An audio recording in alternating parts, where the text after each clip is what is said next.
O selo Sabedoria Arcana tem a honra de apresentar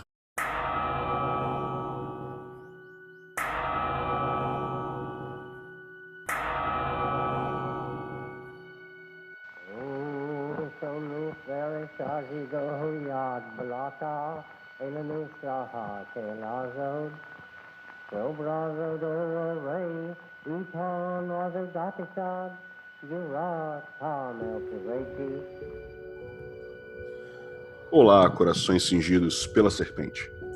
Estamos aqui para gravar mais um episódio de nosso podcast, que é fruto do projeto Sabedoria Arcana, que visa divulgar o conhecimento arcano através de livros, cursos e esse podcast.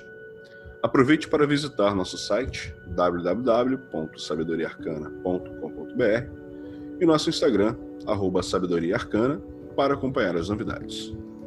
Além desses canais, temos também a nossa conta no Twitter, Sabedoria Arcana, e nossa página no Facebook, através da qual nós também publicamos os novos podcasts todo primeiro dia do mês.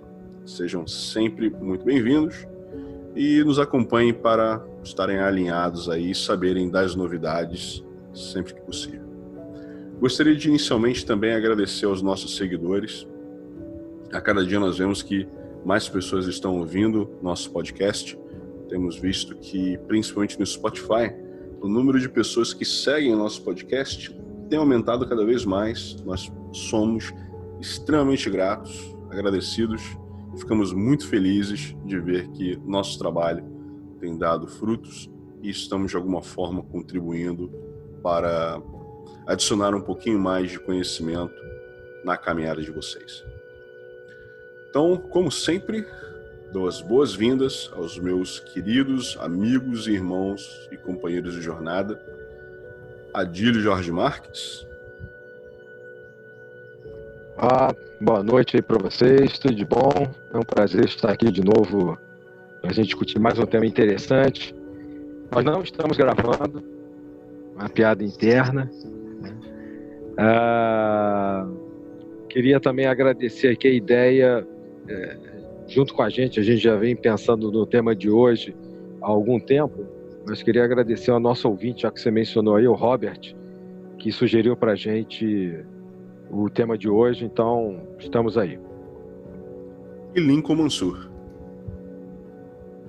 Fala, meus irmãos, boa tarde, boa noite. Mais uma vez é um prazer estar com vocês gravando o nosso tradicional podcast e com esse tema que também é um tema interessantíssimo e que todos acreditam que tem uma certa curiosidade, um certo interesse sobre tal. Excelente. Como o nosso querido Adílio mencionou agora, duas menções importantes que ele fez. Uma foi a questão do tema, assim como o Lincoln também falou. É um tema que a gente já tem maturado há um bom tempo. Nós temos pensado em abordar esse tema aqui no nosso podcast. Nós já citamos várias menções, fizemos várias menções a esse tema anteriormente. E também é muito importante a gente ver que os nossos ouvintes, eles mandam algumas sugestões de temas que estão alinhadas, inclusive, com aquilo que a gente já vem planejando. Então, muito obrigado, Robert, nosso ouvinte Robert.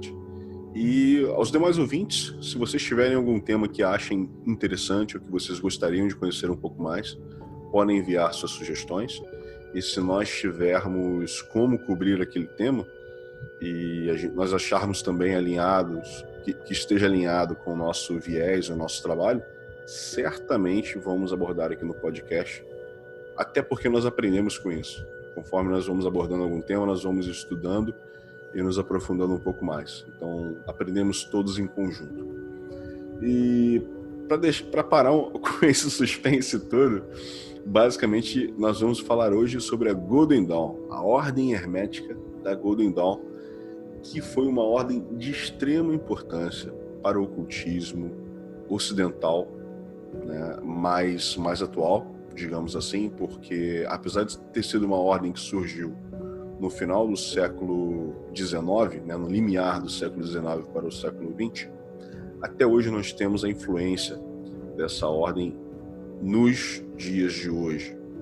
seja na literatura, seja em personalidades que se tornaram conhecidas a partir do trabalho efetuado na Golden Dawn, seja através de ordens remanescentes que trabalham com o mesmo viés que a Golden Dawn originalmente trabalhava na Inglaterra. Na Inglaterra e em outros países, mas a Inglaterra foi o epicentro porque foi justamente onde a ordem iniciou seus trabalhos e surgiu. Tá?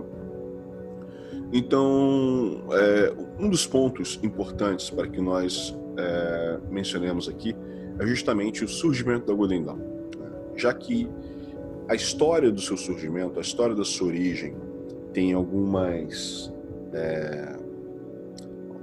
itens pitorescos, é bom a gente abordar aqui e tentar entender um pouquinho o que era mito, o que poderia ser considerado verdade, né, no surgimento dessa ordem. E eu gostaria de solicitar, de pedir que o meu querido amigo e irmão Lincoln começasse falando um pouquinho sobre como estava, não vou dizer a sociedade, né, mas a comunidade, né, místico-ocultista na Inglaterra, naquele dado momento, que deu origem à efervescência que faz com que a Golden Dawn surja e tenha tantos interessados e cresça exponencialmente em pouco tempo. Porque a gente compreendendo um pouquinho mais da sociedade e do contexto daquela época, a gente consegue entender um pouco mais sobre o surgimento dessa ordem naquele dado momento. Então, Mano Lincoln, a bola está contigo. Então, a Inglaterra, naquele período, ela estava, só relembrando, né, durante o período ali do governo da Rainha Vitória, havia uma certa... É importante frisar primeiro porque a Inglaterra era o centro do mundo daquele período, né? Era o maior império do mundo da época, estava no auge do imperialismo, a Inglaterra com terras na Índia, na África, no Extremo Oriente, em todo o mundo ela tinha lá os tentáculos, né, por assim dizer, do imperialismo, e tinha um interesse muito grande nessas questões um pouco mais pitorescas, né, que fugiam daquela sociedade normal, por assim dizer, ali da normalidade que era a europeia. Então havia um interesse muito grande naquelas questões orientais. A gente estava rolando naquele período onde estavam sendo traduzidos livros da Índia para lá, como até mesmo a tradução do... Ai, gente, falhou o nome aqui agora. Daquele livro do... Sociedade Teosófica? Não, do Tantra. Do Pascal Beber Kama Sutra. Do Kama Sutra. Não, do Kama Sutra. A tradução do Kama Sutra para o inglês. Teve, se eu não me engano, o primeiro inglês que visitou, disfarçado, é claro, naquela época, a Meca. Então, eles estavam nesse momento de descobrir o Oriente, redescobrir, né, mas com outros olhos. E tinha um interesse muito grande nessas ideias vindas do Oriente para cá. Ao mesmo tempo que havia uma egiptomania muito forte também. Eles tinham muita admiração por tudo aquilo que estava vindo também do norte da África, do Egito. Tanto que boa parte do esoterismo nascente desse período vai incorporar muito dos elementos egípcios. Mas isso é até um pouco mais, adiantando um pouco mais o assunto aí para frente, mas havia todo esse interesse do que era exótico, daquilo que era diferente, vindo de outras regiões. Então, a Inglaterra, ao mesmo tempo que tinha todo esse interesse, ela passava por uma alta repressão social, até mesmo pela questão de um moralismo muito forte que era visto naquele período vitoriano ali. Então, para os nossos ouvintes terem noção de um pouco de como que era essa sociedade, um vislumbre que seja, tem um filme que remete a esse período, que é aquele do Sherlock Holmes, com o Robert Downey Jr. fazendo o papel do Sherlock Holmes, que inclusive aquela sociedade dos quatro círculos, se não me engano, eu esqueci o nome da sociedade secreta que rola no filme, é baseada inclusive nas ideias da Golden Dawn. Então, tinha todo esse interesse. Ao mesmo tempo, havia um ressurgimento também dessas questões ocultistas, esotéricas, muito forte. Nesse período estava tendo, mais ou menos aí, concomitante, né, o ressurgimento da maioria das ordens que hoje existem, estavam surgindo nesse período, como, por exemplo, a Ordem Martirista do Papos. Estava tendo aquelas congregações de ordens esotéricas se reconhecendo entre si, o ressurgimento de várias linhagens do que hoje depois deu origem às diversos ramos do rosacrucianismo. A maçonaria também era um ponto de efervescência muito grande dessas ideias, e exatamente dentro da maçonaria, mais especificamente na Societas Rosacruciana em Anglia, que vai ter o encontro de 3 personalidades que irão servir de base para a fundação dessa ordem. E principalmente o nome mais importante aí talvez seja do Westcott, que foi ele dentro da Societas, que vai ter um ponto focal aí, talvez, da fundação dessa ordem, de todo o pensamento que vai dar origem a Golden Dawn e seus rituais e tudo mais. A base dos estudos, né, dentro da Golden Dawn. Pode continuar aí, Manadir. Não tem muito o que complementar aí, porque acho que o Lincoln já cobriu bastante coisa, né? Eu talvez só lembrasse também foi aquela época em que os países na Europa estavam dividindo a África, né? Havia uma intenção imperialista muito grande da Inglaterra como praticamente centro dessa expansão, e não é por acaso então que a gente já vem com isso desde o século XVIII. Várias dessas ordens surgem ali, né? E há uma reação também, é legal falar, uma reação ao positivismo e ao cientificismo que imperava justamente naquela época de 1880 em diante, quando tem essa questão, né, da divisão da África, quando tem essas ordens que ele está falando que surgem, né, que várias existem até hoje, que o Lincoln mencionou, né? É visto por alguns estudiosos, todo esse movimento é visto como uma espécie de reação ao agnosticismo que tomou conta de grande parte da sociedade, né, e de parte das sociedades fundadas como sociedades científicas, de camadas de intelectuais da Inglaterra, da França principalmente, né, e que esses movimentos, não à toa também por isso nascem, em especial na Inglaterra e na França, no caso da Golden Dawn, na Inglaterra, né, Londres, como uma reação espiritualista a todo o cientificismo que cada vez mais estava enraizado, né? A física se considerava praticamente fechada depois do eletromagnetismo, se achava, né, ninguém esperava a revolução, se achava pronta, não tinha mais nada a ser descoberto, ninguém esperava a revolução do Einstein, né, no início do século XX, 1905, né? A química dominando, se organizando, tanto que ela foi extremamente importante na Revolução Industrial e na Primeira Guerra Mundial, né, uma guerra química. E então esses personagens todos, eles se unem e se encontram em algumas tradições. Eu destacaria aí 2 coisas. Eu acho que a maçonaria inglesa e mesmo a francesa, a maçonaria é o ponto de encontro da maior parte desses intelectuais que vão fundar essas tradições todas. No caso, os 3 principais, ou os 3 fundadores, na verdade, né? Não citou o Westcott, mas tem também o William Woodman, né, o médico, o Samuel Mathers. Os 3 eram maçons, né?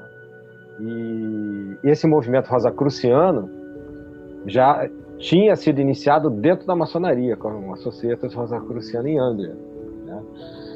que acaba se espalhando também por outros países. Hoje, inclusive, essa societas continua funcionando, essa engenharia, e existem societas rosacrucianas em cada país, né? Tem no Brasil, tem no País de Gales, tem na Escócia, tem a Portugal e etc. E são sociedades rosacrucianas maçônicas, tá? Só aceitam homens, maçons e etc. Mestres, maçons. É nesse berço, né, nesse caldo cultural todo, como você colocou aí, Luiz, perguntando, é que nasce, dentre todas essas ordens, inclusive a Sociedade Teosófica, que também é importante, vai nascer talvez a mais importante, uma das mais importantes ordens de todos os tempos, que é a Golden Dawn. Perfeito. Só complementando que também a divisão da África e da Ásia, né? Porque também ali estava rolando a Índia dominada pela Inglaterra. Ah, verdade. Aí tem a guerra dos Boxers, a guerra do ópio, rola isso tudo aí ao mesmo tempo. Tem um filme, você mencionou um filme, eu vou mencionar outro. Vocês talvez já tenham visto, O Homem que Queria Ser Rei, que é com Sean Connery. Sim. Né, inclusive mostra justamente na Índia, você está falando aí, né, a dominação inglesa na Índia, e como eles têm a ambição, né, de conquistar, né, povos ainda mais além no Oriente, e a partir da maçonaria, que é um exemplo que eu estou dando aqui, como catalisadora, vamos dizer assim, desses pensamentos, né, cabalistas, esotéricos, ocultistas, etc., desse momento aí, desses 20 últimos anos do século XIX, eles usam, aparece no filme, quem procurar aí para ver, né, deve achar. Aliás, não é muito fácil de achar, não, eu já procurei, não é tão simples, mas quem achar pelo menos trechos do filme vai ver que aparece o símbolo dos quadros do compasso da maçonaria, e pela maçonaria, que eles remetem no filme a Alexandre o Grande, a uma época remota, né, pelas coisas que a gente tem na maçonaria, eles fazem uma espécie de expansão, né, de se tornarem reis de povos mais a Oriente. Então isso é um exemplo, né? Tem ali uma certa comédia e tal, apesar do filme não ser de comédia, né? É aventura, drama, mas mostra isso que a gente está falando desse filme.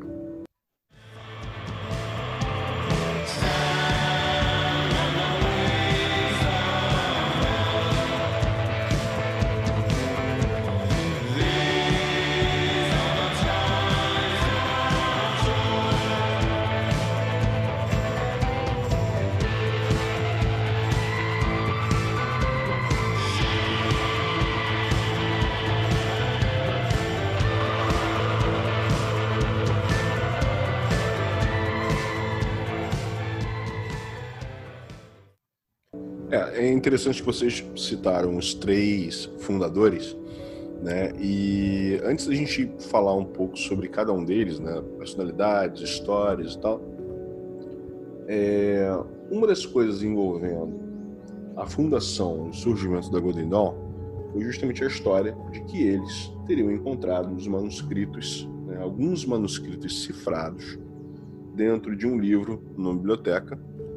E a partir desses manuscritos cifrados, eles teriam acesso aos rituais necessários para fundar a ordem, né, para fundar o Golden Dawn. Que, de acordo com eles, esses rituais teriam vindo da Ordem Rosa Cruz de Ouro, né, ou Dourada, que é uma ordem germânica, né, que ainda existiria naquele tempo, e que eles, inclusive, chegaram a entrar em contato com a Fraulein Sprengel, Anna Sprengel, né, e posteriormente com outros frati também, que deram mais algumas orientações a eles até cortarem o contato quando a Fraulein Sprengel falece, né? E então todo o surgimento dessa ordem recai sobre esse momento fatídico, a descoberta dos manuscritos cifrados dentro desse livro, né? Inclusive tem um livro que tem esses manuscritos cifrados, que é o The Complete Golden Dawn Cipher Manuscript, que foi compilado pelo Darcy Kuntz, né, que é um livro excelente, lançado pela Holmes Publishing Group. Eu tenho esse livro aqui e realmente é muito bom para quem quer ter uma noção do material que eles se utilizaram como base para fundar a ordem. Agora, a grande questão é, Isso tudo foi um mito ou realmente ocorreu? Né? Esses manuscritos eram verdadeiros? Existiu realmente uma Fraulein Sprengel? Existiu realmente uma orientação, inclusive de outros frates da Ordem Rosa Cruz Dourada, posteriormente ao falecimento da Fraulein Sprengel? Ou isso tudo foi, na verdade, um grande embuste utilizado para dar fundamento, né, à criação dessa ordem? O que vocês têm a falar sobre isso? Porque é importante a gente compreender esse processo todo para a gente compreender um pouco também do que acontece posteriormente na história da ordem. Esse lance todo do manuscrito cifrado é bem cifrado, né, até, porque vamos imaginar aquela situação. Imagina só, tá lá o Westcott, Mathers e Woodman, né, de bobeira lá, e fala assim: chega aí, show, chega aí, vamos fortalecer uma irmandade aqui, eu tenho várias paradas aí que eu tô pensando, uns bagulho maneiro aí, ritual, alquimia, rosacrucianismo. Cara, ninguém ia dar confiança, tinha que ter algo que validasse o trabalho. Então, basicamente, eles se utilizam desse subterfúgio para até dar a estrutura do pensamento, principalmente do pensamento ocultista, daquela época para hoje, modificou muito. Até alguns anos atrás, uns 50, 60 anos atrás, e isso era muito importante denotar uma linhagem da antiguidade, daquelas ordens, do funcionamento daquilo. E por isso que a gente até já discutiu em outros programas que muitas dessas ordens vão se fundar, a gente discutiu isso quando falou sobre maçonaria, quando falou sobre o rosacrucianismo, com mitos fundadores que vão remeter a eras imemoriais, desde lá da Atlântida, da Lemúria, que a gente está careca de saber que não existiu assim do jeito que a gente que é colocado aí publicamente, desde a época de Adão e Eva até os dias atuais. Por quê? Para poder dar um caráter de validação do trabalho por antiguidade. Então, se junta os três, eles poderiam ter os melhores treinamentos rosacrucianos, cabalísticos, alquímicos, esotéricos possíveis. Se eles juntam e falam assim: olha, nós montamos uma ordem a partir dos nossos estudos, dos nossos experimentos, do nosso conhecimento. Eu acredito que naquela sociedade que eles viviam, muitos poucos iriam dar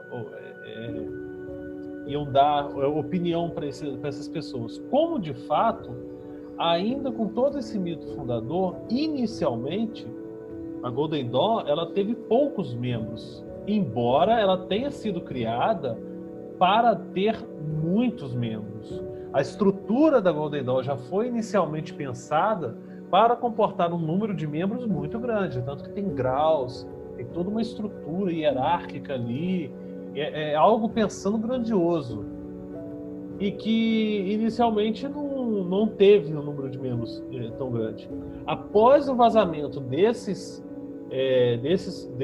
principalmente dos livros, né, que foram publicados baseados no conhecimento que era da Golden Dawn, que foi atrair cada vez mais um número exponencial de pessoas, que também já estava ao mesmo tempo que teve esse vazamento e que aumenta o interesse do povo em geral.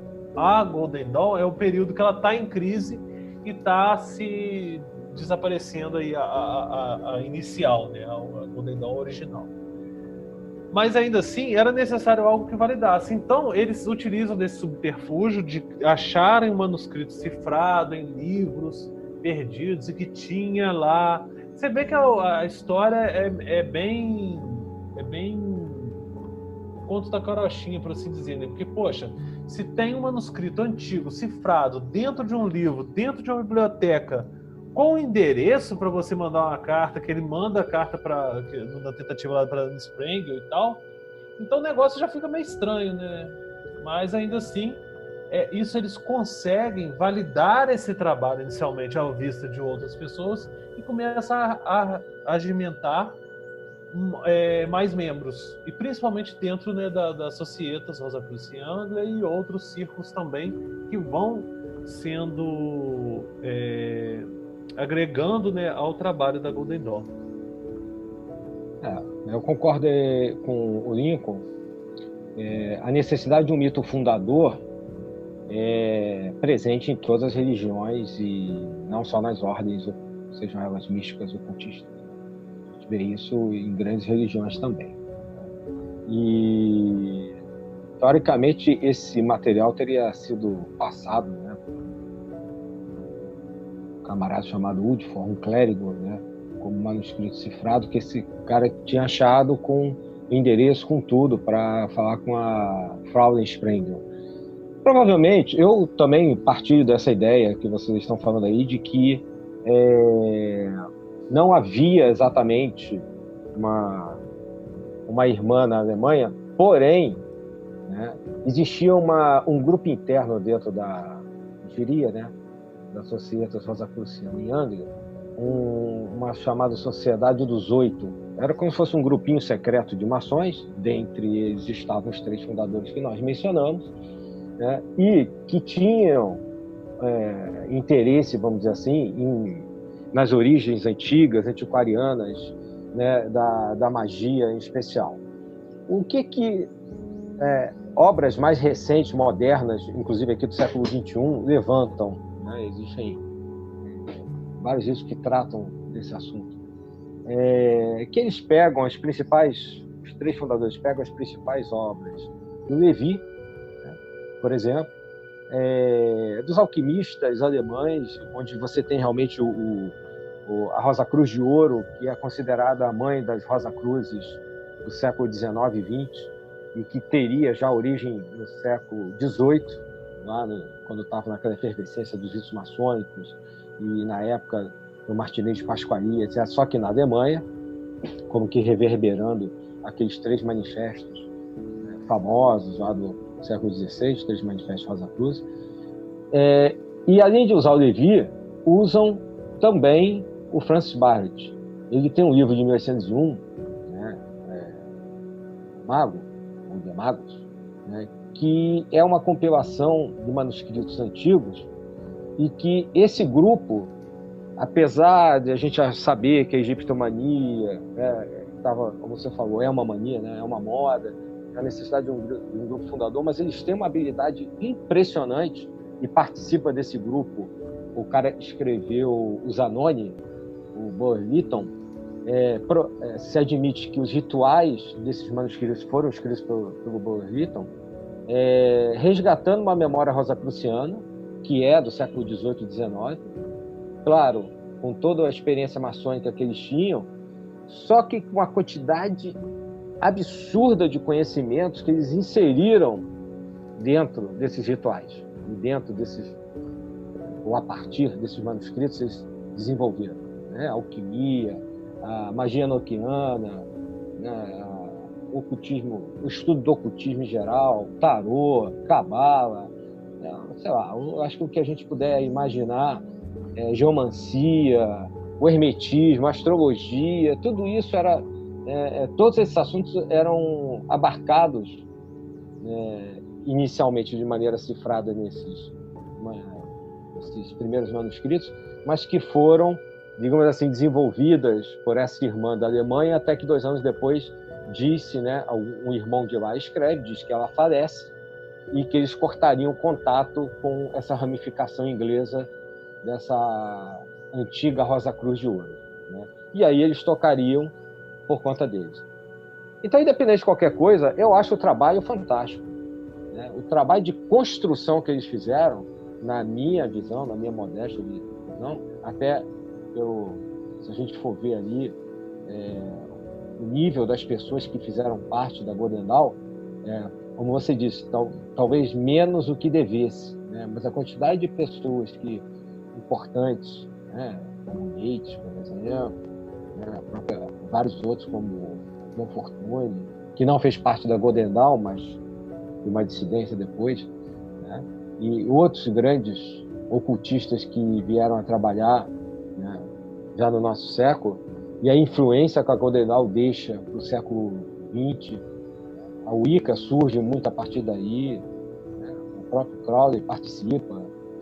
Então, você tem uma quantidade de coisas que surgem a partir da compilação de conhecimentos que esses manuscritos que o Luiz mencionou trazem, que, para mim, chega num ponto, né, que essa controvérsia, se eram verdadeiros ou não, perde a importância. Acho que não eram, mas como tudo foi construído, eu acho que valeu a pena.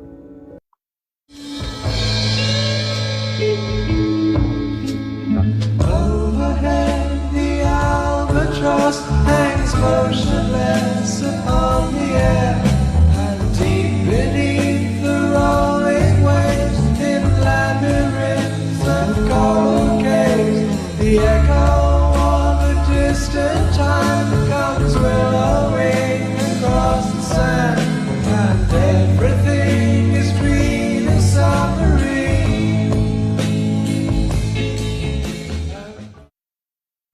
Eu tendo também a concordar com vocês dois, né? A qualidade do trabalho que foi realizado, né? A construção que foi feita, foi de uma qualidade assim absurda, né? E como naquele momento, como vocês dois citaram, né? A maçonaria era justamente um local de encontro dessas mentes, né? Desses intelectuais que tinham esse estudo mais aprofundado, ainda por cima na Societas Rosicruciana em Anglia, que era uma espécie de ordem bem, vamos colocar aqui, de certa forma elitista, né? Porque dependia que você já fosse maçom, pelo menos mestre maçom, né? Então já tinha um filtro aí bem grande para você entrar, né? E também desenvolvia um certo estudo lá dentro, um certo estudo mais oculto até do que aquele realizado dentro da maçonaria. Então, quem fazia parte da Societas realmente já tinha um pendor, já tinha uma inclinação muito maior para o estudo ocultista do que aquele realizado na maçonaria, né? E tem um autor que é interessante para quem quiser ler um pouquinho sobre essa questão de que se essa história dos manuscritos era um embuste ou não. Ele chega a falar sobre isso, que é o Elick Howe, né? Ele aborda esse tema e ele meio que comprova que realmente não haviam aqueles manuscritos, foram criados por eles, né? Mas eles utilizaram com um objetivo que era justamente, como Lincoln comentou, fundamentar um trabalho que tinha como objetivo aprofundar o estudo e a prática ocultista e mágica, né?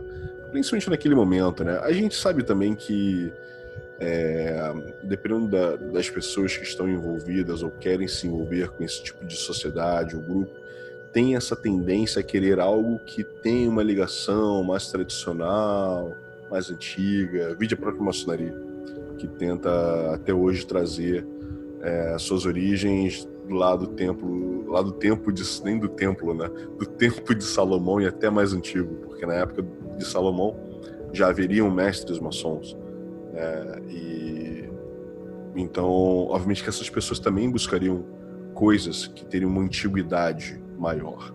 Então eles criam essa história toda, né, para fundamentar o surgimento da Golden Dawn, baseado numa tradição Rosa Cruz, que eles, na verdade, como o próprio Manadilho comentou, né, eles, na verdade, já tinham essa tradição Rosa Cruz nas mãos deles, porque eles faziam parte da Societas Rosicruciana em Anglia, né? Então eles já tinham esse conhecimento, né? A Societas, ela tem uma estrutura, né, de graus e tal, como é atribuída tradicionalmente a uma ordem da tradição Rosa Cruz. Então eles já tinham esse trabalho, eles já tinham esse conhecimento, né? Se a gente pega o material que tem nos manuscritos cifrados, como tem, por exemplo, nesse livro compilado pelo Darcy Kuntz, e compara com o material que eles desenvolvem para trabalho e estudo dentro da Golden Dawn, a gente vê que assim, os manuscritos são uma parte infinitesimal desse conteúdo mais abrangente, né? Isso é um ponto importante. Mas só para justo. E só para colocar mais um ponto que é importante por questão histórica e contextualização, é que uma das pessoas que participou do processo de forjar esses manuscritos foi a Mina Bergson, irmã do filósofo Henry Bergson, né? Foi ela que forja a carta de autorização do primeiro templo fundado na Golden Dawn, tá? E essa Mina Bergson casou posteriormente com o Mothers. Então ela se tornou Moina Mothers, né? Que é uma outra personagem extremamente importante na história da Golden Dawn posteriormente, né? E isso só para a gente ver o nível de pessoas que estavam envolvidas nesse trabalho, né? Ela era irmã de um filósofo reconhecidíssimo, que foi o Henry Bergson. Então não eram pessoas que estavam ali buscando projeção social ou ganhar dinheiro, porque nenhum deles ali precisava muito, né? Por exemplo, já que a gente citou os 3 fundadores, né? Tanto o Woodman quanto o Westcott, ambos eram médicos, né? E médico, naquela época, sim, tinha uma posição social muito boa, né? Muito boa, ganhava-se dinheiro. Maçom, membros das societas e médicos, então, assim, eles não precisavam de projeção social, eles não precisavam correr atrás de dinheiro, utilizando uma ordem para isso, né?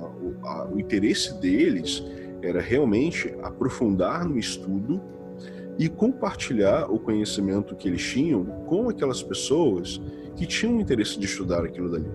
Porque a maçonaria e as societas, por serem ordens maçônicas, tinham uma certa limitação. Mulheres não podiam fazer parte, né?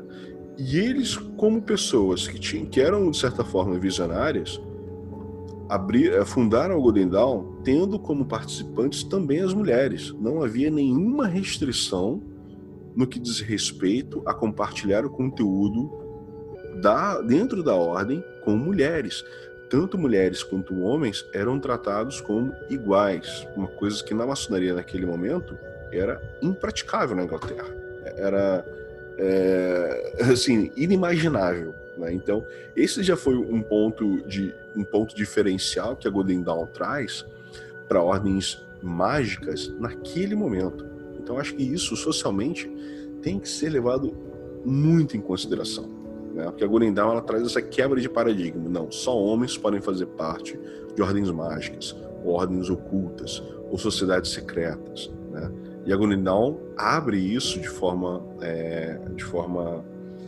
a aceitar homens e mulheres e mostrar ainda por cima que mulheres também eram intelectuais. Haviam mulheres que tinham conhecimento, tinham cultura necessária para participar como iguais aos homens dentro de uma sociedade mágica, dentro de uma ordem mágica, né? Então acho que esse é outro diferencial que a gente tem que levantar aí com relação a Golden Dawn e a mentalidade que esses 3 fundadores tinham, Westcott, Mothers e Woodman, né? Então eu acho que a gente pode levantar um pouquinho quais eram os objetivos e quais eram os trabalhos realizados na Golden Dawn que trouxeram algum tipo de diferencial naquele dado momento, além desse de abrir esse tipo de afiliação para homens e mulheres com tratamento igual, tratamento igualitário, né? E o que vocês podem me dizer sobre isso, meus irmãos? Só lembrando que já tinha alguns outros trabalhos também, né, que aceitavam mulheres, embora quem vai popularizar isso mais é a Golden Dawn mesmo. Um outro ponto interessante que você tocou, que até achei pertinente comentar, é a questão do Henry Bergson, que o pensamento dele é considerado como um espiritualista evolucionista, né? Uma escola filosófica de espiritualismo. Ele trabalha muito questões da consciência, de uma metafísica, né, de alguma forma, e é interessante porque a gente até observa que pode-se, talvez forçando a barra, né, um certo paralelo em alguns trabalhos. Outra questão também que eu gostaria de comentar é que a ritualística da Golden Dawn, ela é muito bem estruturada. O currículo de estudos da Golden Dawn é excelente. Eles trabalham desde questões de cabala, de alquimia, de transmutação, enfim, é um currículo de estudos, criação de armas elementais, consagração de pantáculos e de objetos mágicos, toda a construção do aparato mágico que o magista vai utilizar, até a própria questão simbólica, a construção de um tarô, você saber todo o simbolismo que está em cada carta de tarô, cada elemento simbólico, desde a escolha das cores até os elementos que vão compor a carta, isso tudo trabalhando um simbolismo muito profundo, uma magia cerimonial que assim é excelente. E eu acredito que até a questão também das projeções, a visão de dádiva, a adivinhação, tudo enfim, eu acho que é um dos trabalhos espirituais talvez mais completos e complexos que teriam aí do esoterismo ocidental. Não à toa que vai influenciar praticamente todas as ordens posteriores. E muitas irão se surgir a partir do pensamento próprio, né, da Golden Dawn. O objetivo a gente trabalha essa questão da busca, né, do religare, da realização espiritual de cada um.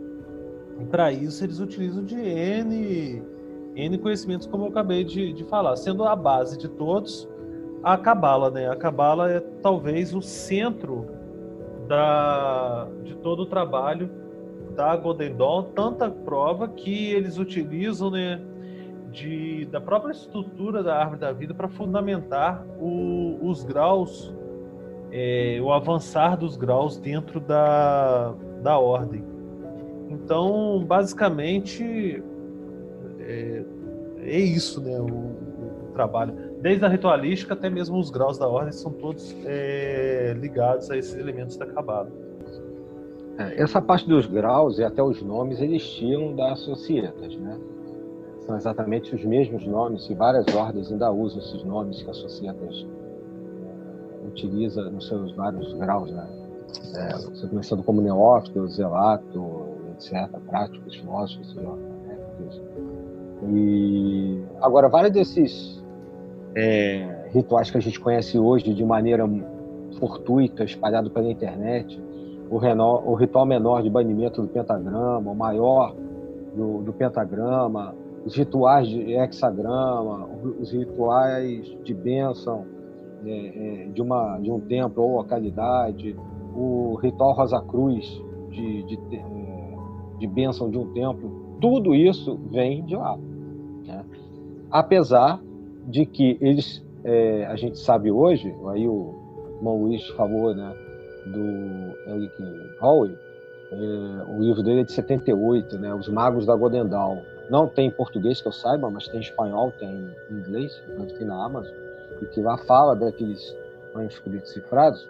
Só que eles não bebem só desses manuscritos, né? Eles vão beber de várias fontes para compor esses rituais. Aí um exemplo aqui que eu queria trazer, do que vocês estão falando, que é o ritual menor do banimento do pentagrama, que é o mais comum, é a primeira coisa que se aprende em várias ordens, né, mais práticas, mais ocultistas.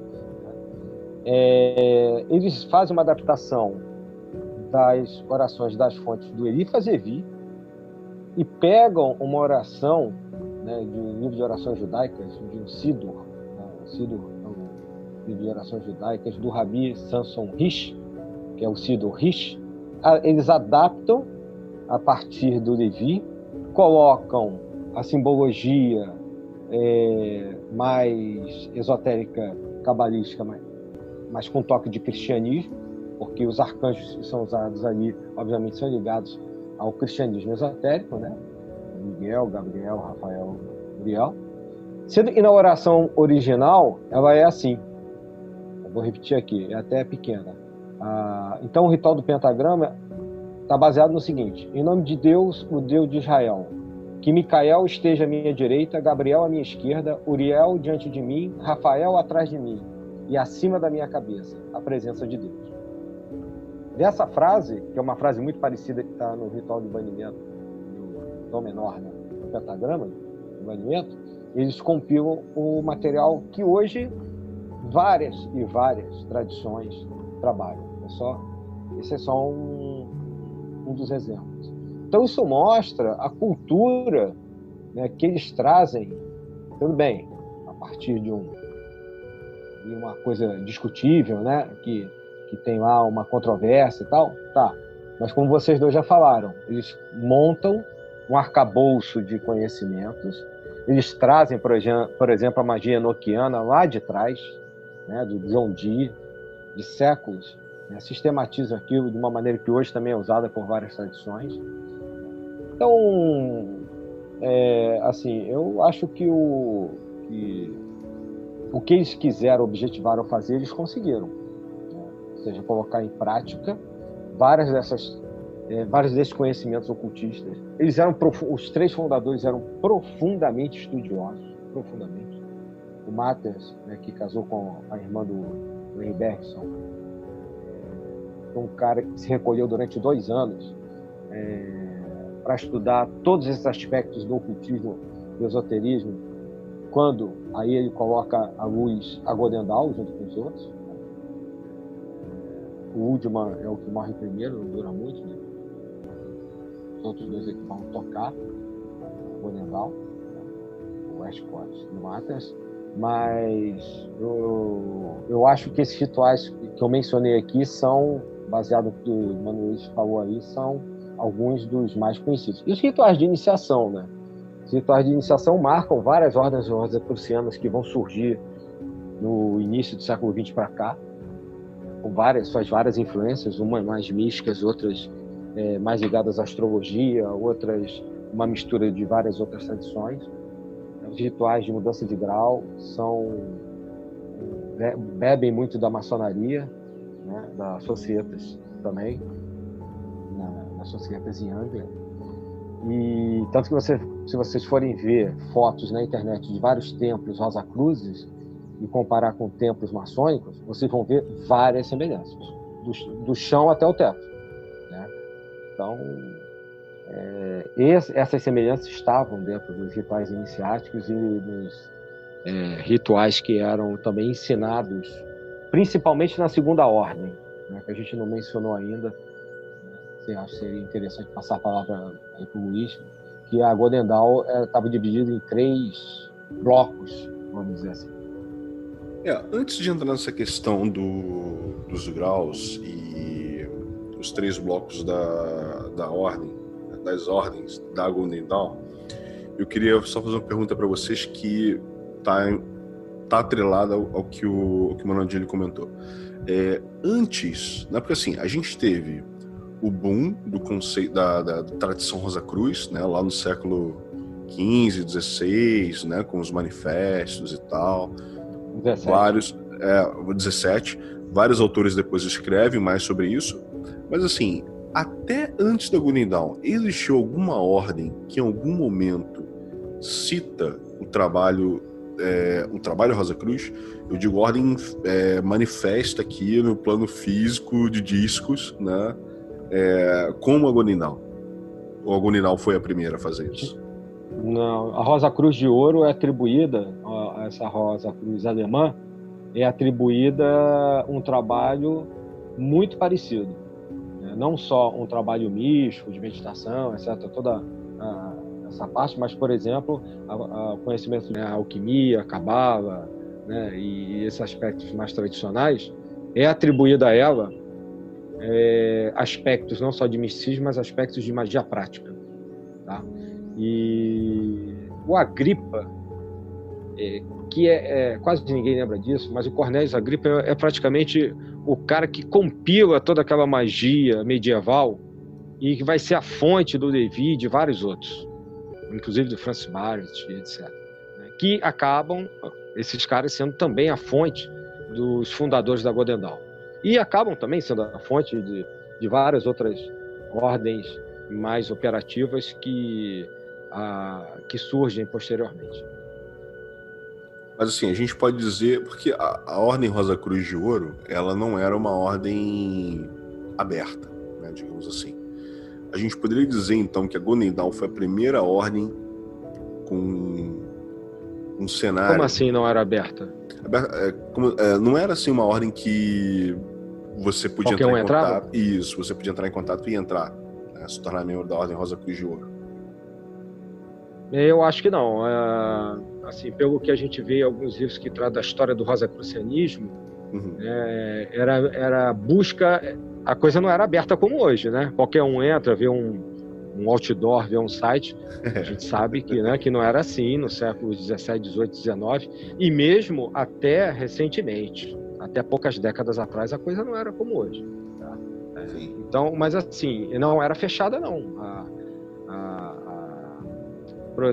A Sociedade dos Filósofos Desconhecidos, que é do final do século XVII, da qual Jacob Boehme, por exemplo, se diz, de meados do século XVII, no máximo, da qual se diz que Jacob Boehme fazia parte. Né? Os intelectuais da Alemanha daquela época, que provavelmente escreveram os manifestos Rosa Cruz, são os autores, como Johann Valentin Andrea, eles tinham acesso a essas sociedades fechadas, né? Desde que tivesse alguns pré-requisitos, né? Fosse alfabetizado, né? Soubesse ler e escrever, e mais do que isso, fosse alfabetizado, especialista em alguma especialidade mágica, ocultista, né?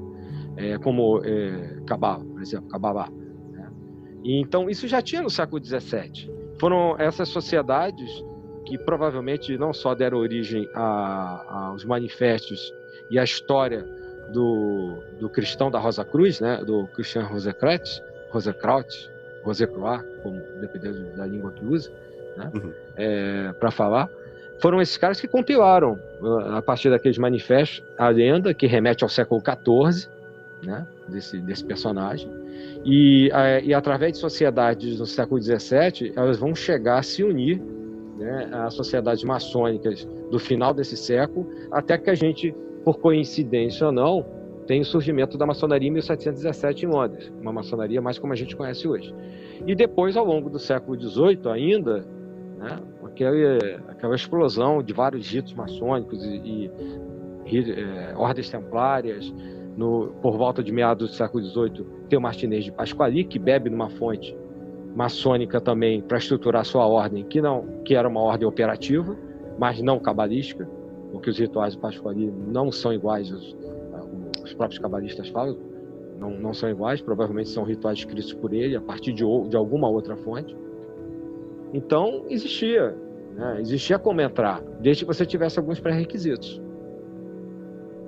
Não acho que, minha opinião, eu não acho que a Golden Dawn tenha sido a primeira tão aberta. Ela parece mais aberta porque já está numa época um pouco melhor. Final do século XIX a coisa é mais aberta, é mais democrática, né? A França está na Belle Époque, né? Como eu disse, tem um modismo. Aliás, o Lincoln falou, né, aí do modismo, das questões do Oriente, da egiptomania. E os caras que são intelectuais, você falou aí, a irmã do Henry Bergson, era chique você fazer parte de grupos de intelectuais que se reuniam num salão para discutir não apenas a ciência profana, né, como eu disse, o cientificismo, tudo, a corrente elétrica que tinha surgido, a eletricidade, o eletromagnetismo, as coisas que vinham do Newton e tal, mas também discutir a ciência da metafísica, aquela ciência que a ciência tradicional já tinha descartado, era o antipositivismo. Então tinha essa moda também, como a gente falou no início. Então isso reunia grupo de pessoas que obviamente eram ilustradas, da mesma maneira que aconteceu no século XVIII e no século XVII. Pessoas com uma certa ilustração, né? Por exemplo, Jacob Boehme, que durante muito tempo o pessoal achava, os biógrafos dele, que ele era um sapateiro ignorante. A gente sabe hoje que ele era um exímio estudante de alquimia, de astrologia, de Kabbalah, de ignorante aí não tinha nada. Então esses grupos eram grupos de letrados. Já, pelo menos, ao que se dá a entender, pelo menos desde o século XVII. O lance todo também é a questão do interesse, né? A população lá, o vulga, né, por assim dizer, eles têm outros interesses mais imediatos, de sobrevivência e tudo mais. Agora, aquela pessoa que já tem uma certa condição econômica tal que permita ela a ter um ócio criativo, ela vai se dedicar mais a isso. E à medida que a sociedade, né, vai aumentando o número de membros que tem acesso à educação, que tem acesso à cultura e etc. e tal, vai aumentando também o número de interesse por esses tipos de debate. Porque a pessoa, naquela época, digamos aí, há 200 anos atrás, dificilmente a pessoa que está lá no seu cotidiano normal, lá o povão, por assim dizer, o terceiro estado, vai ter muito interesse em debater certos assuntos que para eles não tem objetivo prático dos interesses imediatos dele. Então, à medida que vai, né, avançando até mesmo a intelectualidade, a educação e tudo mais, que isso vai se tornando mais democrático, vai aumentando também o interesse dessas pessoas por outros assuntos que não esses mais imediatos, né? E por isso o final do século XIX já tem um interesse maior nesse tipo de coisa. Então aumenta cada vez mais os círculos de debate de temas diversos. A gente tem um crescimento realmente bem maior aí de círculos de intelectuais que se interessam por essa visão mais espiritualista e acabam se reunindo para aprofundar esse tipo de estudo, né? E como o Manadilho levantou a questão aí com relação aos graus da Golden Dawn, isso é um outro ponto importante da gente ter em mente, que apesar do nome dos graus serem os mesmos dos utilizados dentro das societas, né, a organização era diferente, porque eles definem 3 diferentes círculos, né, que o primeiro é o círculo externo da ordem, que era chamado de primeira ordem, né, essa sim era a Golden Dawn, conhecida como Golden Dawn, e cobria dos graus 1 ao 4, que são Zelator, teóricos, práticos e filósofos. E aí, quando o estudante finalizava o grau de filósofos, ele se habilitava para entrar na segunda ordem, que era o chamado círculo interno, né? Esse sim era chamado de Rosa Cruz, né? O círculo Rosa Cruz. Ordo Rosae Rubeat Aure Crucis, né? A ordem da rosa rubra e da cruz dourada. E aí ele passava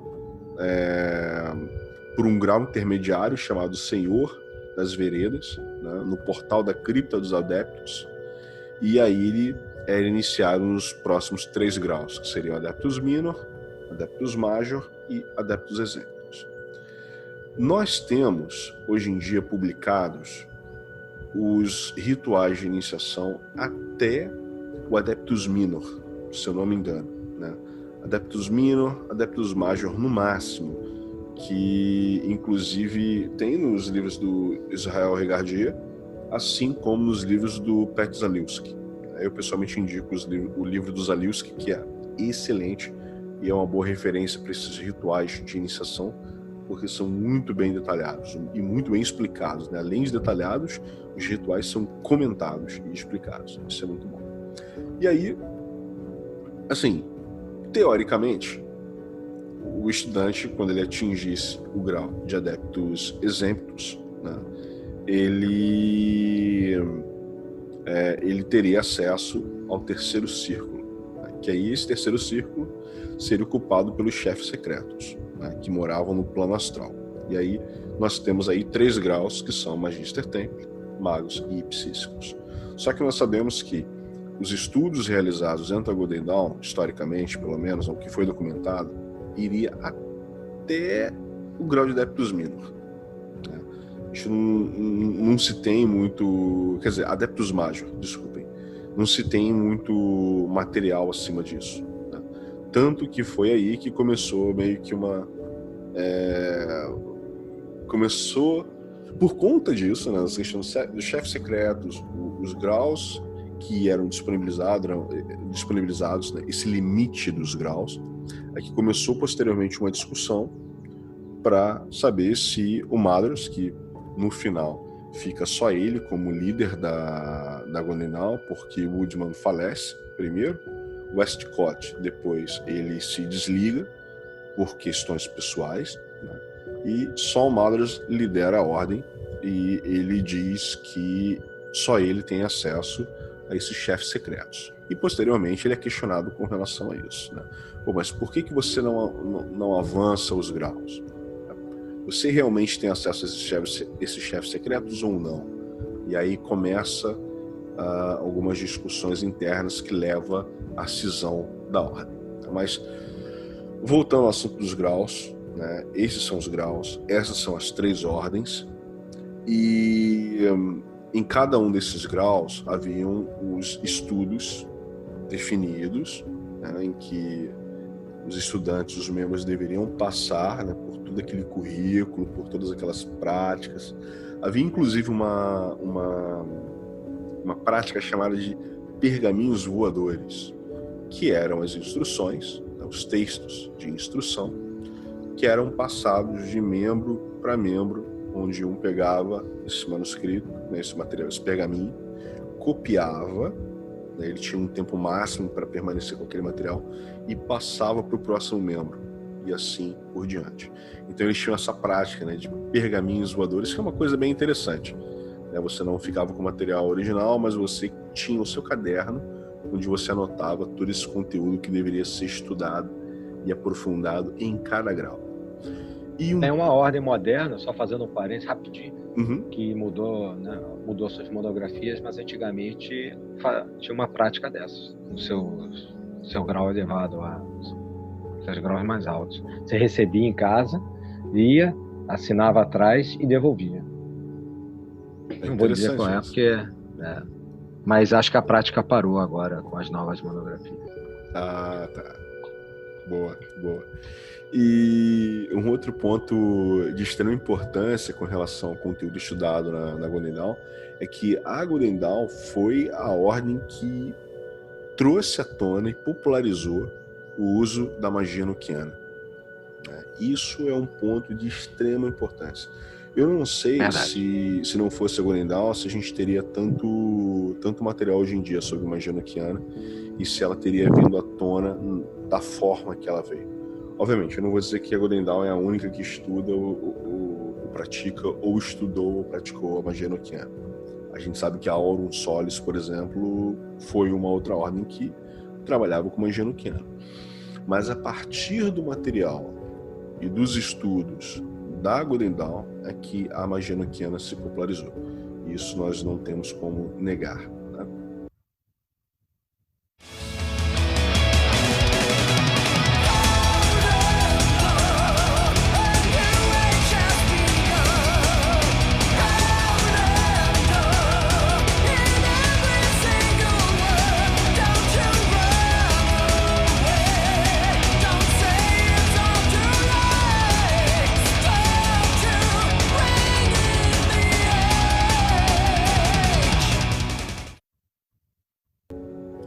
Então, agora que a gente falou sobre a fundação, os estudos, os graus e tal, a gente entendeu um pouquinho da história da ordem, a gente entra no momento do ocaso dela.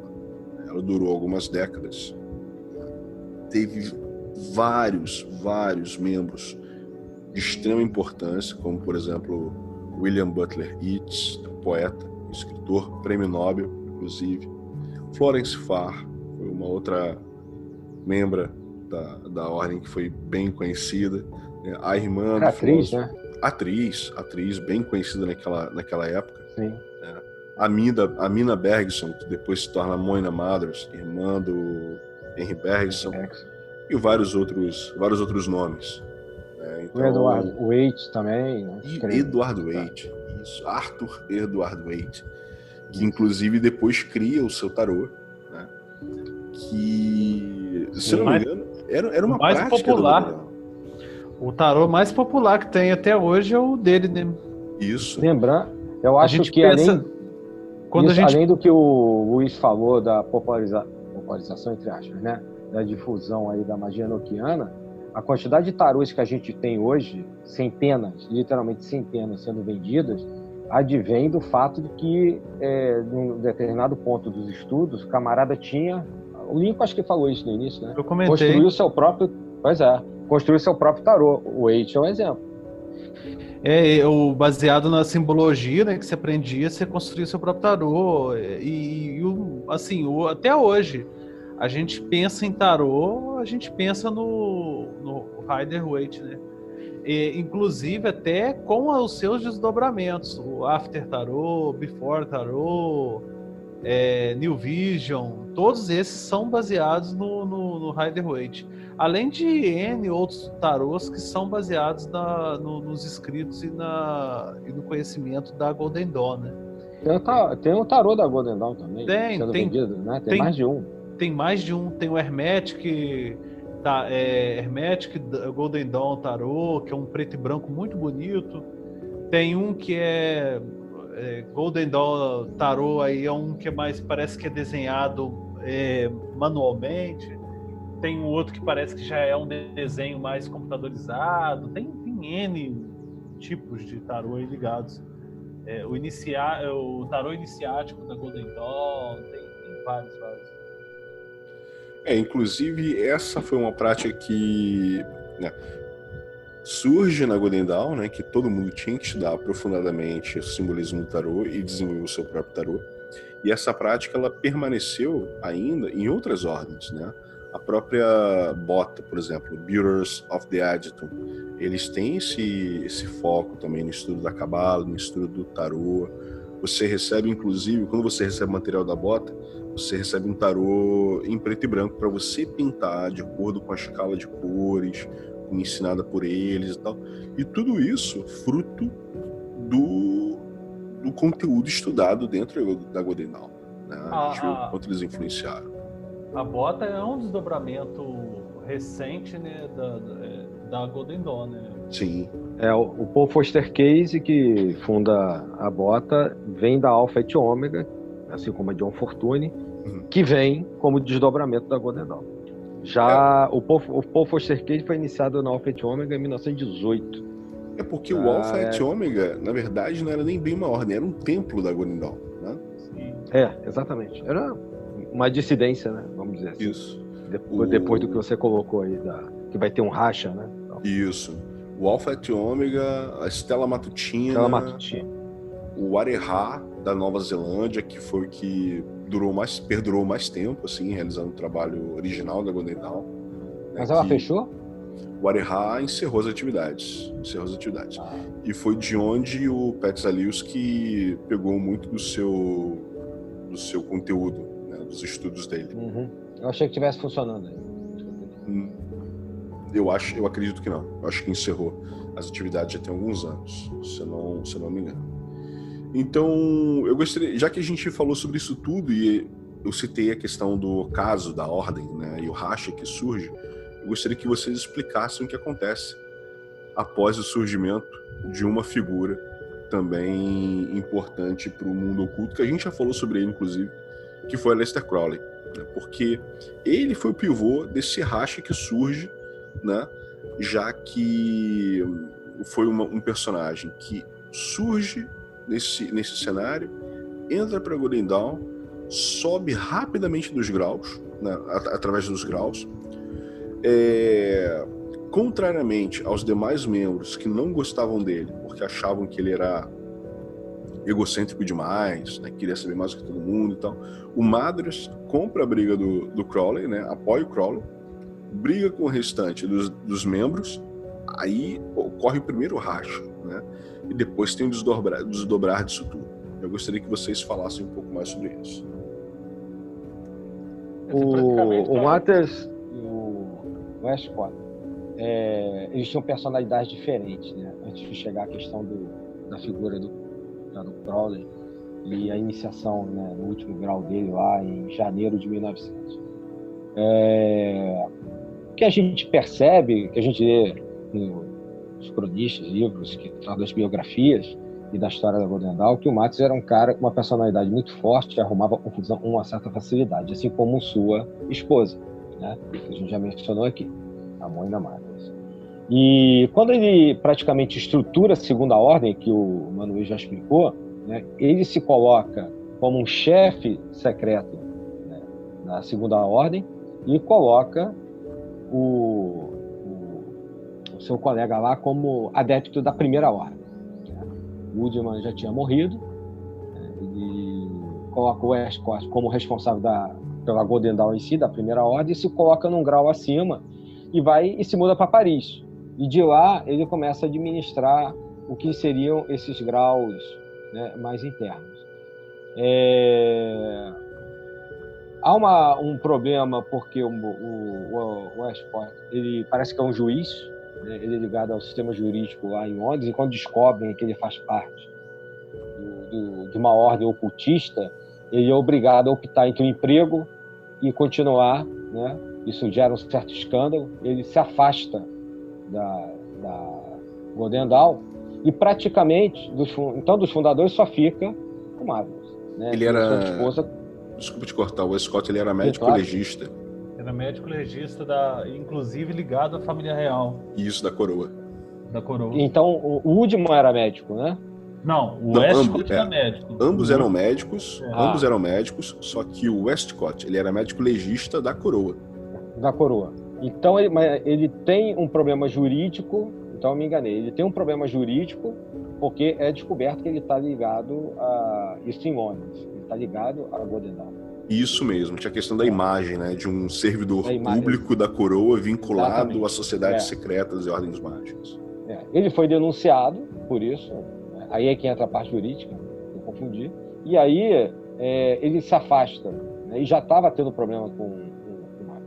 E ele, de uma maneira autoritária, o Matos começa a levar a ordem, começa a ter problemas de Paris, ele começa a ter problemas com o pessoal em Londres, né, e com os demais templos, né, na Europa, nas ilhas, na Grã-Bretanha, né, Edimburgo e etc.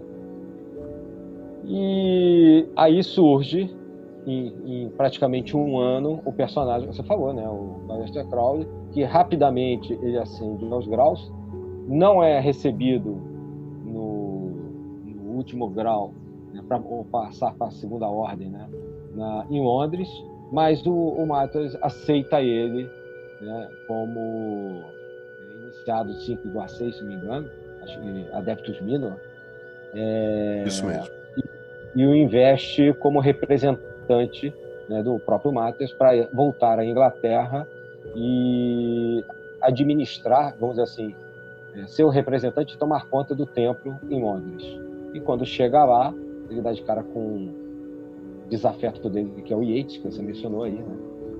Que ganhou o Nobel e tudo, e que depois acaba assumindo, quando a ordem se fragmenta, acaba assumindo a ordem lá em Londres por um tempo, e há uma verdadeira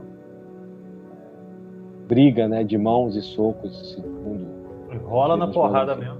Eles rolam, vai o Crowley com mais alguns amigos do Matos, e do lado de cima da escada, né, parece que tinha uma escada que subia para o templo, estava o Yeats e os demais, e alguns dos demais membros de mais alto grau, né, da Golden Dawn. Eles não deixam o Crowley entrar e brigam, literalmente, saem na mão e expulsam o Crowley de lá e os demais. Isso, de uma certa maneira, provoca o racha na ordem, porque o Matos começa a expulsar as pessoas que não obedeciam. Deixa o Lincoln falar aí o resto da fofoca. Parece porque fofoca de novela.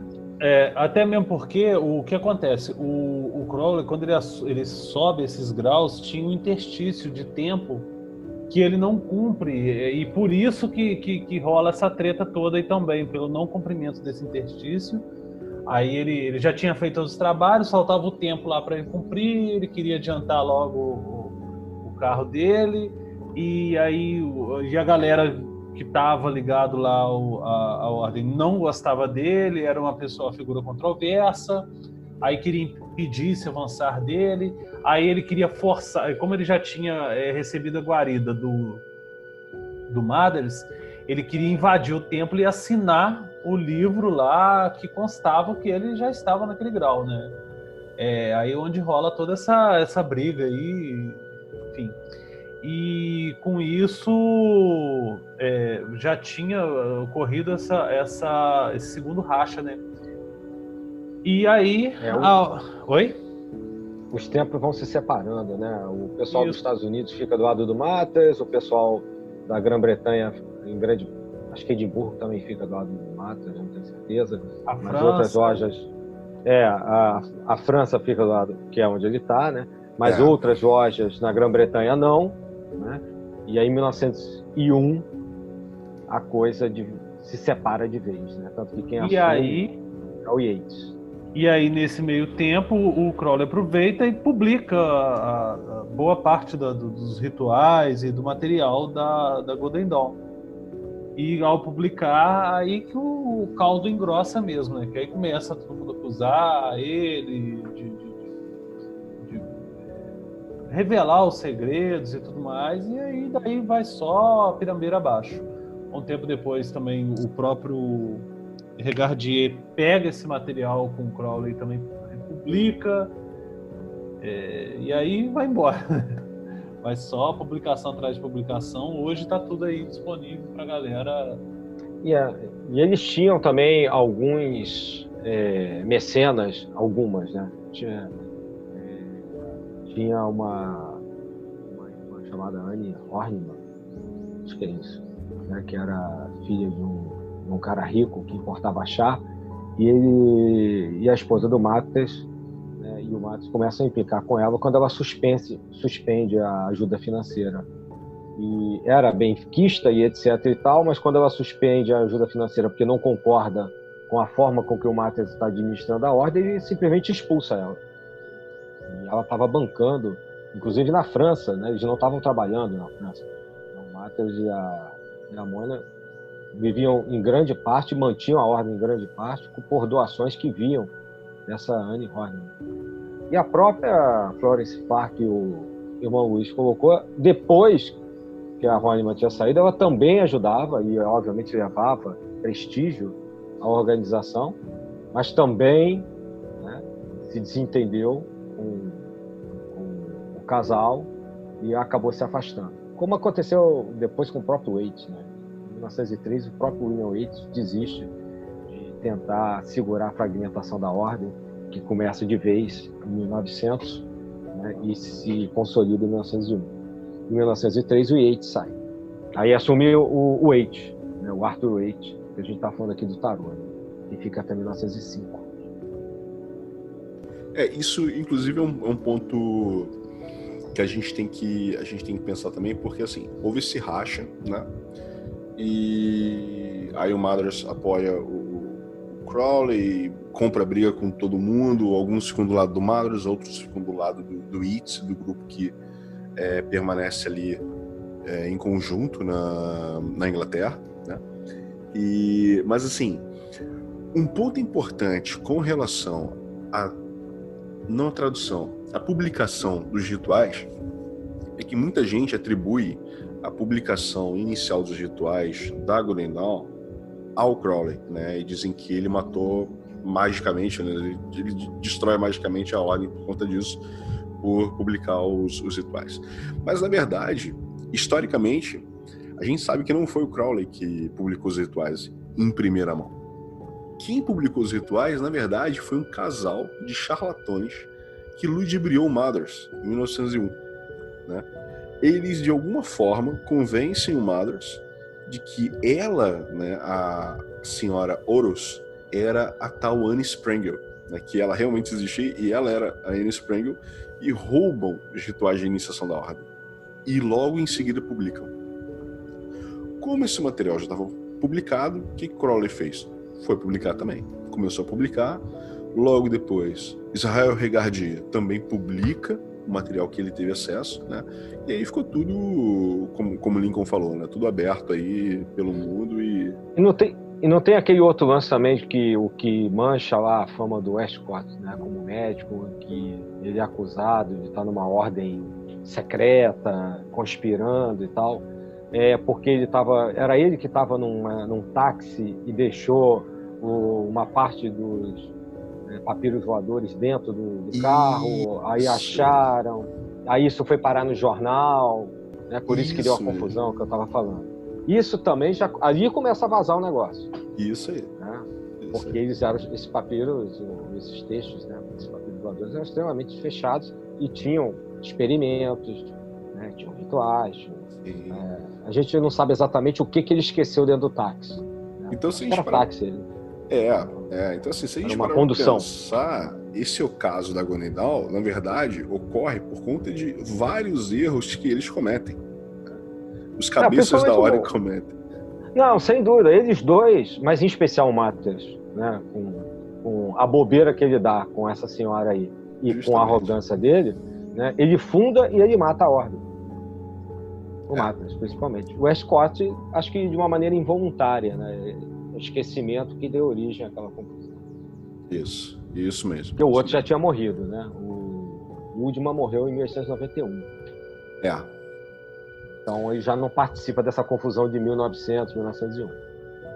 E aí depois dessa briga toda aí que tem esse racha, a Golden Dawn ela se dissolve em várias ordens, né? Que inclusive algumas delas têm o nome dos templos, que são a Estrela Matutina, Alpha e Ômega, como o próprio Adílio comentou antes, o templo de Cronlech também, e também tem a fraternidade da Fraternity of the Inner Light, que se não me engano, da John Fortune, porque a John Fortune também fez parte da Golden Dawn, né?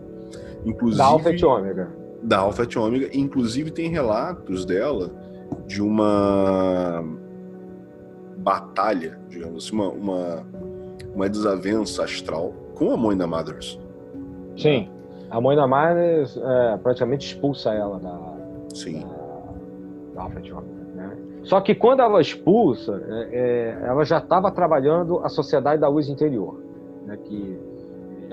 Engraçado que a Moina deixou ela trabalhar paralelamente enquanto estava na Alpha e Ômega, mas depois ela provavelmente se deixa impregnar por medo e tal, porque muitos dos trabalhos da Sociedade da Luz Interior são trabalhos de canalização. Eu já tinha até comentado isso com vocês há um tempo atrás. Sim.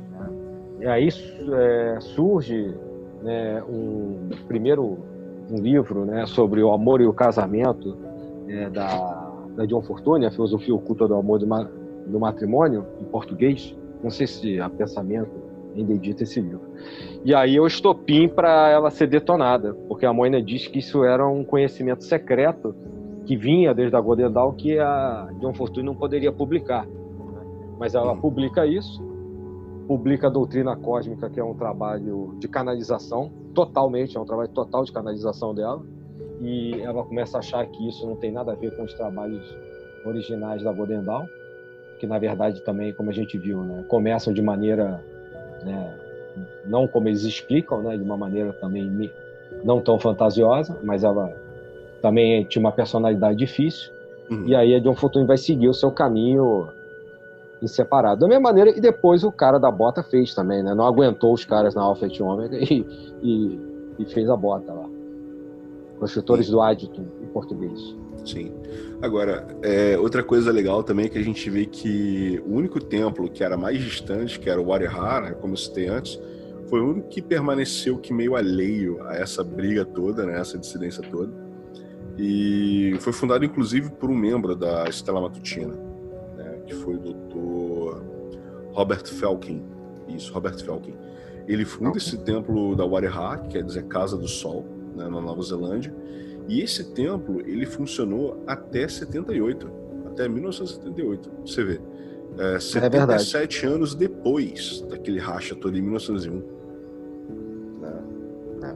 Então a gente pode dizer que eles foram os representantes da Golden Dawn originais, mais antigos que nós tivemos em conta até hoje, né? Até 78. E aí, obviamente, como a gente falou, né, várias outras ordens surgem a partir da Golden Dawn, mas sem utilizar o nome da Golden Dawn, como foi o caso da Fraternidade da Luz Anterior, né, do Bureaus of the Adjutant e algumas outras ordens. Só que a gente sabe que tem outras ordens também que ainda utilizam o nome da Golden Dawn. Né? Quais que a gente pode dizer? Dezenas. Quais que a gente poderia citar hoje em dia que ainda tem um vínculo com os ensinamentos da Golden Dawn original e tradicional, né? Tentando diferenciar um pouco daquelas que só tentam se utilizar do nome da Golden Dawn para de repente conseguir membros e ganhar dinheiro com isso? Uma pergunta difícil, hein? Né? É complicado Aí, mesmo. Essa é brincadeira, essa pergunta. Jogou a gente no fogo agora, da panela direto pro fogo, né? A panela de pressão. Porque apontar é foda, né? Justamente. Mas assim, eu acho que o trabalho do Chico Cícero, da Tabata Cícero, pelas minhas pesquisas, ela é um trabalho que mantém muito da Golden Dawn original. Não tem no Brasil, já adianto. Pesquisei, mas pelas informações levantadas, eu poderia indicar esse. Né? Você fez uma pergunta chamando de Golden Dawn, não dizendo outras ordens que tem ritual assim, assado. Então, eu estou me atendo ao que usa o nome Golden Dawn. Isso aí. Eu citaria essa. Não ocorre agora. A gente tem várias, nós temos dezenas de outras no norte da Europa, nos Estados Unidos. Não sei se essa da Nova Zelândia deixou alguma reminiscência. Não sei se você sabe dizer. Não sei. Não, acho que a única pessoa ligada a eles, assim, que faz algum tipo de trabalho é o Pat Zaliuski. Mas eu não sei se ele tem alguma ordem, se ele tem alguma linhagem. Só tem os livros publicados mesmo, até onde eu sei. Vocês podem, quem aqui no Brasil tiver acesso ao livro chamado Essencial da Golden Dawn, né, Introdução à Automagia, do Chico Cícero e da Sandra Tabata Cícero. Tem Facebook também e tal. Eles fazem um histórico no final do livro bem interessante, que vai até 2003, onde esse histórico, né, lá no finalzinho, eles falam uma frasezinha assim: agora o número cada vez maior de pessoas tem acesso aos ensinamentos da Golden Dawn. Muitos indivíduos ativos se referem a si mesmos como magos praticantes da Golden Dawn. É a definição que eles dão. Então, assim, a gente tem muitos trabalhos que a gente não sabe da onde eles vieram, como se estruturaram, como estão e para onde vão. Então, alguns talvez sejam inofensivos, outros nem tanto. A gente, ontem, estava dando uma olhada em tradições da Golden Dawn que existem, com sites. Você encontra várias, e você, só de olhar a página ou de ler o primeiro parágrafo, você vê que é uma mistura com várias outras coisas, né? Que não mantém uma certa tradicionalidade disso que a gente está conversando aqui hoje. Aqui se diz aí, pelo menos que eu saiba, do Chico Cícero, que ainda tenta manter, né, essa herança. E se os alios que tiver uma linhagem, provavelmente também. Eu vou dar uma de Glória Pires e vou falar que eu não sou capaz de opinar. Eu inclusive, já que você citou os Cíceros, eu inclusive indicaria um livro deles que é muito bom. Esse infelizmente não tem em português, que é o Self-Initiation into the Golden Dawn Tradition. Fantástico.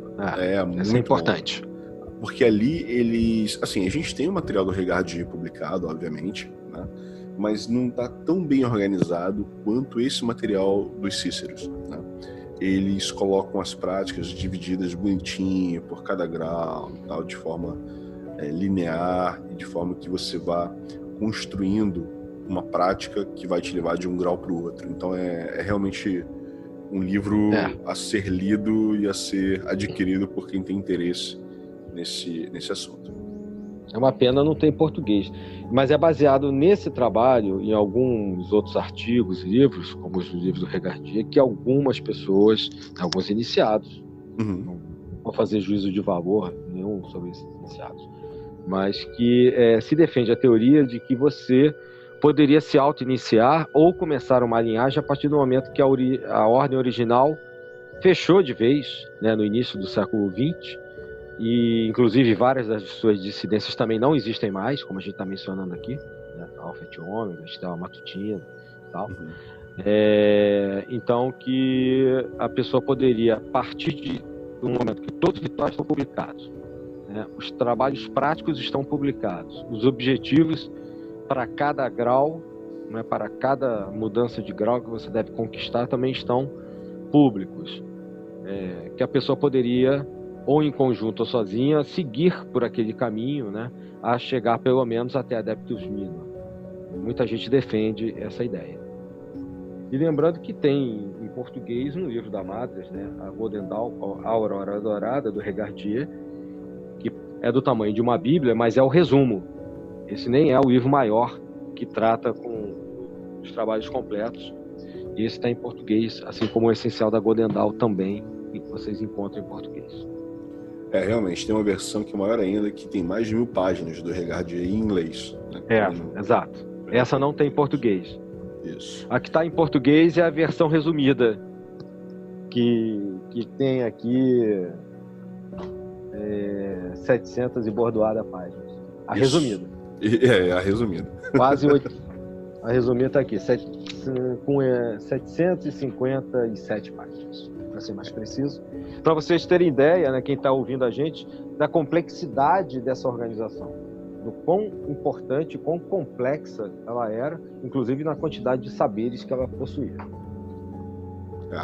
Eu indico ainda um outro livro, já que eu falei do Pat Zaliuski mais cedo, né, é o Golden Dawn Rituals and Commentaries. Ele é um livro grande, tamanho A4, né, a capa dele é toda preta, com o símbolo da Golden Dawn na frente. Né. É um livro que, assim, o livro do Chico Cícero e do Regardier, os livros, né, são importantes para a gente entender o conteúdo estudado. Mas para quem quiser entender os rituais de iniciação de cada um dos graus, é o livro do Zaliuski que você tem que ler. Então essa é a minha indicação. Agora, vários desses livros têm PDF, né? Todos eles, na Quem verdade. quiser procurar, Sim. Todos eles. Facilita aí a galera que está ouvindo a gente. É verdade. Vou pesquisar um pouco na internet. É verdade. Alguns, assim, eu confesso que alguns deles são muito bons para se ter em formato físico, né? Até porque você lê um livro Sem dúvida. de 700, 800 páginas em PDF não é fácil, né? Exatamente. E para fazer marcações, etc., se você realmente for seguir aquele estudo, é bom. Justamente. Até todos eles eu tenho em PDF, tenho no Kindle também, mas todos esses que eu citei eu também tenho na versão física, né? Que são livros que a gente sabe que daqui a alguns anos, de repente, nem vão ser mais editados e tal, e é material importante, é material de consulta, né? Pra gente que estuda isso, é obrigatório ter na estante. E infelizmente a gente não vê perspectiva, né, mediante a crise econômica e a pandemia, de alguma editora se habilitar a traduzir isso para o português. Acho muito difícil. Esse Aurora Dourada, por exemplo, do Regardier em português, eu acho que ninguém edita mais no Brasil, né? Não, acho que não. Só... O Essencial da Golden Dawn também, os dois são só da Madres. Eu não me lembro de nenhum outro livro que trate da Golden Dawn que esteja em português. Não sei se vocês lembrarem aí. Aí tem que ter sorte de encontrar na estante virtual. Os próprios livros da John Fortune já tem livros que já não estão, a Pensamento não está fazendo mais. É uma grande pena. Existem alguns livros antigos da Pensamento que eram dos autores, dos fundadores da Golden Dawn, né? É o caso que até inclusive foi compilado por um dos que acabaram sobrando aí, depois organizaram o trabalho da Golden Dawn posteriormente, que é o R.A. Gilbert. Ele organizou, tem 2 livros, a Maçonaria e Magia, que são os escritos do Westcott, e o Feiticeiro e seu Aprendiz, que são os escritos do Mathers e do Brode Hines. Foram editados pela editora Pensamento há muitos anos atrás, procurando na estante virtual, acho. Ainda acho. Né? É verdade. Bem, acho que hoje a gente conseguiu cobrir o conteúdo mais importante aí, né? Pelo menos aquilo que todo mundo precisa saber, caso queira entender e estudar um pouco mais sobre a Godendal, né? Agradeço mais uma vez aos meus queridos irmãos, Adílio e Lincoln, e deixo aí aberto para vocês deixarem a última mensagem desse episódio para os nossos ouvintes. Bom, eu vou me despedir aqui dizendo que a gente conseguiu realizar um sonho, né, que era discutir, e teria muito mais a se falar, a gente poderia aqui ficar muito mais tempo, né, do que a gente já está. Se a gente fosse esmiuçar detalhadamente cada personagem, cada momento, ano a ano, a gente poderia ficar aqui um tempão, mas eu deixo o convite para que os ouvintes, né, procurem ler sobre a Godendal, a importância dela, né, para o esoterismo ocidental, para as ordens que a gente tem hoje, né, sobreviventes. E certamente, mesmo que você vai estudar sozinho, você vai aprender muito, para aqueles que gostam da temática, né, claro.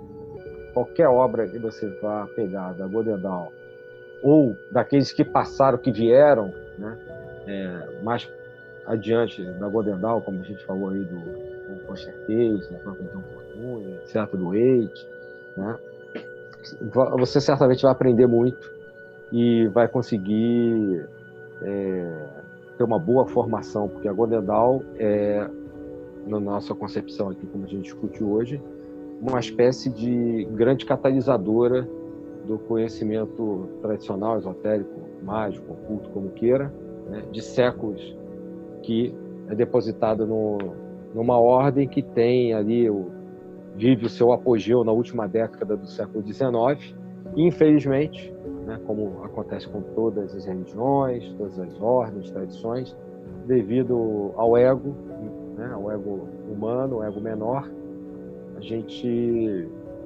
conseguiu mencionar aqui, né, os problemas que apareceram, e infelizmente ela se fragmentou, e principalmente depois das duas guerras, né, pouca coisa foi sobrando, né, hoje a gente tem reminiscências desse saber, desse conhecimento. Então fica o convite para que os ouvintes se aprofundem nesse conhecimento.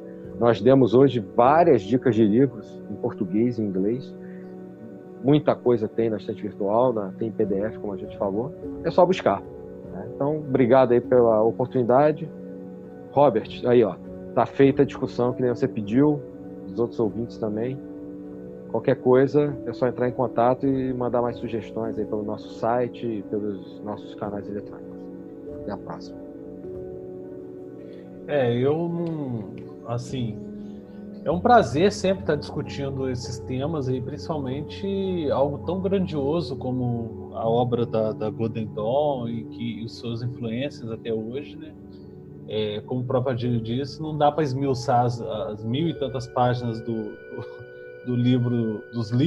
vários livros que tem publicados sobre a temática, mas a gente lança a sementinha da curiosidade aí nos nossos ouvintes, né? E, inclusive, é interessante para quem quiser se interessar em pesquisar e tal, além de ter vários livros publicados, existem até alguns rituais gravados no YouTube também. Existem rituais menores do pentagrama, do hexagrama, etc. e tal, que são gravados em reuniões de uma dessas dissidências, né, da Godendal até hoje. Então há também essa possibilidade de ver como é que funcionava e tal, para quem tem curiosidade, e principalmente para quem quer estudar sobre o tema, tem aí N indicações de livros e textos que a gente já fez durante o programa. Acho interessante e pertinente a pessoa se aprofundar um pouco, né, mesmo porque, como nós dissemos, ela influenciou tudo que veio depois aí, praticamente, no mundo ocultista. Então, mais uma vez agradeço aos nossos ouvintes pela paciência e pela participação, indicação de temas, pelos comentários que sempre deixo para a gente, e agradeço também por nos ouvir mais uma vez nesse programa. Eu faço das palavras dos meus irmãos aí as minhas, né? Agradecendo novamente aos nossos queridos ouvintes e esperando também que a gente tenha conseguido entregar um pouco de informação de qualidade para que vocês possam, a partir delas, aprofundar suas pesquisas e conhecer um pouco mais dessa ordem tão importante para o ocultismo ocidental, né, que influencia até hoje a maior parte das ordens que nós conhecemos. É isso. Forte abraço a todos, tudo de bom para vocês. Permaneçam em casa ainda, enquanto puderem, e mantenham-se saudáveis. Valeu, até a próxima. Fiquem em casa. Valeu.